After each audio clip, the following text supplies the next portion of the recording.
Good evening, Professor Bell. My name is Catchador, and today I'm going to give you my presentation on the California State Department of Real Estate. Now, you may be asking why exactly I chose this topic, and the reason as to why is because I've always been fascinated with the topic of real estate. In the future, of course, I'd like to purchase my own home, so I believe it's best I understand, how the real estate topic and how the agents work with me to purchase my home. Now we're going to go with the first question, which is asking, what is the history of this department or agency, including when it was created and why it was created? Now, the California State Department of Real Estate is an agency which was founded in the year 1917 for the sole purpose of establishing the state's first ever laws as setting guidelines pertaining to real estate. Now, this department was created in order to promote the idea of real estate to many homeowners today, whether it be certain regulations, the topic of licenses, and how they serve a purpose, the idea of educating the public, as well as implementation of real estate in our city today, or cities, as well as state. Now, without this department, we would not have over 400,000 licensees be a part of the real estate world, as they would have no proper license to practice real estate. Moving forward, we have the second question. How exactly does this agency function? And departments mainly have a team, of course. Now, above this team, you have marketers, you have distributors, you have promoters, and you have the leader, of course, the owner of the company. However, that's a question I will be handling later down the line. Now, when you think of renting or purchasing an apartment, house, or even land, we all need to understand that this would not be possible without real estate brokerages as well as salespersons. However, you may be asking who exactly gives these brokerages as well as real estate agents the proper licenses to sell us a home? Well, it's the California State Department of Real Estate. They are essentially the overseer of all brokerages as well as licensees. And without this department, thousands of real estate agents would not be able to sell homes, as there would be no license allowing them to do so. Now, a common question asked by many people is who punishes those who practice real estate and commit fraud or schemes? Well, it's technically the main purpose as well as the main responsibility of the California State Department of Real Estate to distribute licenses, as well as to overview who is receiving this license as well as applying.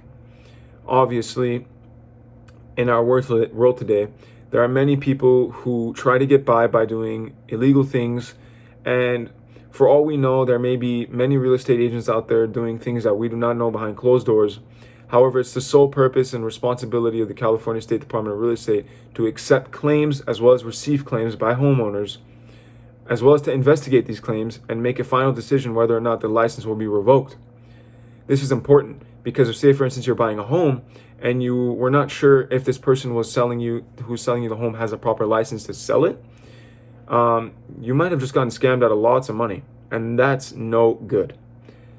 But keep in mind, the California State Department of Real Estate is behind all real estate agents as well as brokerages, so we need to understand that it's important to thank them for what they do.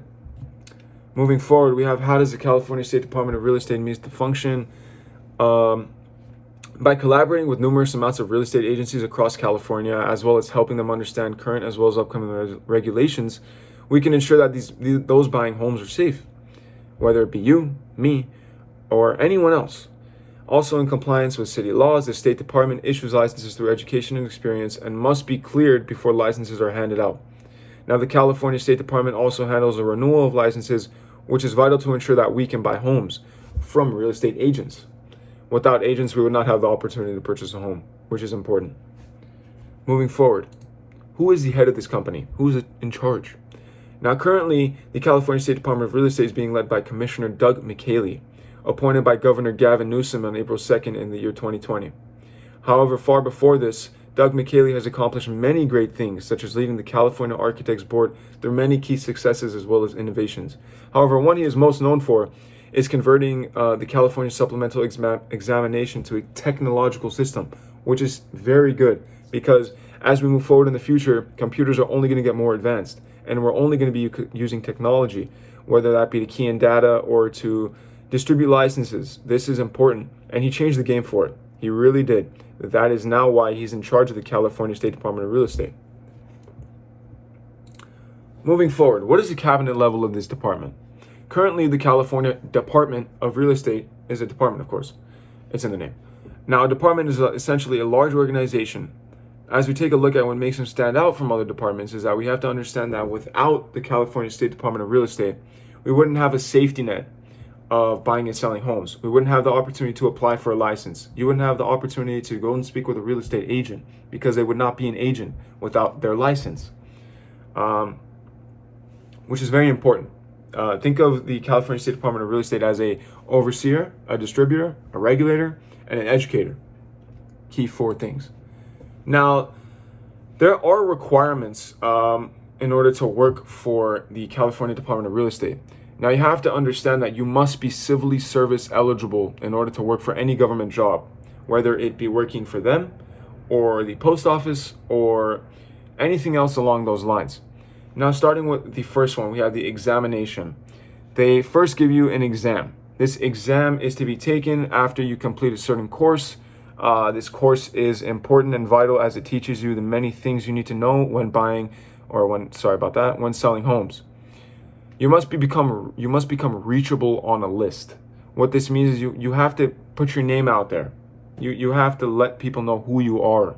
You can't be an outsider, or well, you can be an outsider, but you have to put your name out there. You have to set the line for yourself. You have to let them know you want it. You want to let them know that you want the position. You want to let them know you want to work for them.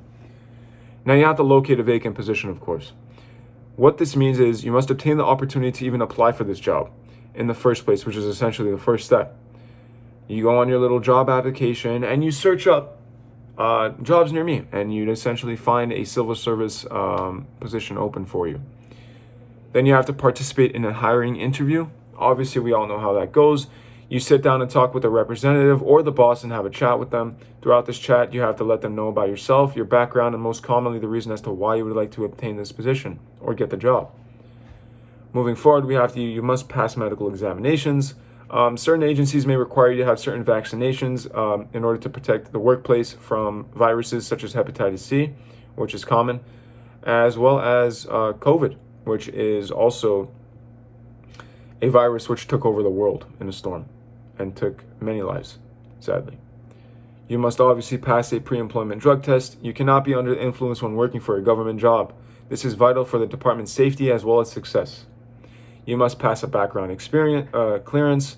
Previous criminal records may also affect your chance to obtain a job as well as become civil service eligible. If you break the law, obviously there's consequences. So we have to understand that. And the last and final reason, sorry, I'm moving this forward, is you must complete a probationary period. What I mean by this is at times companies may put you on a probationary period in order to overview you, assess you and examine you. It may be through 90 days, 3 months, whatever it may be. This is the time that the company will get their first impression on you. And that's important that you set the line for yourself. You have to show them you're a hard worker. You have to show them that you're there on time. You have to show them that you want to be there. That is important. It's a key motivator when doing things like this. You always have to be motivated and never doubt yourself. Moving forward, we have the question, do you have to be a citizen to work for this agency or department? Yes, of course you have to be a citizen to work for this department. Keep in mind this is a government-sponsored job, and you must be legally able to reside in the United States as well as work here in the United States. And the last question, in my opinion, does this department or agency meet their function effectively? In my opinion, I believe that the California State Department of Real Estate has been doing a fine job regulating, educating, as well as distributing licenses to fellow Californians. Without them, I believe that the world of real estate would be lost and deemed unsuccessful. And in the end, without the California State Department of Real Estate, licenses would not be able to be distributed. Those who commit fraud as well as schemes would not be apprehended and caught, and many other things which I discussed in this presentation. I hope you enjoyed my presentation. I hope you learned a thing or two about the California State Department of Real Estate. Thank you very much. My name is Cachador, and this is my presentation. Have a good rest of your day.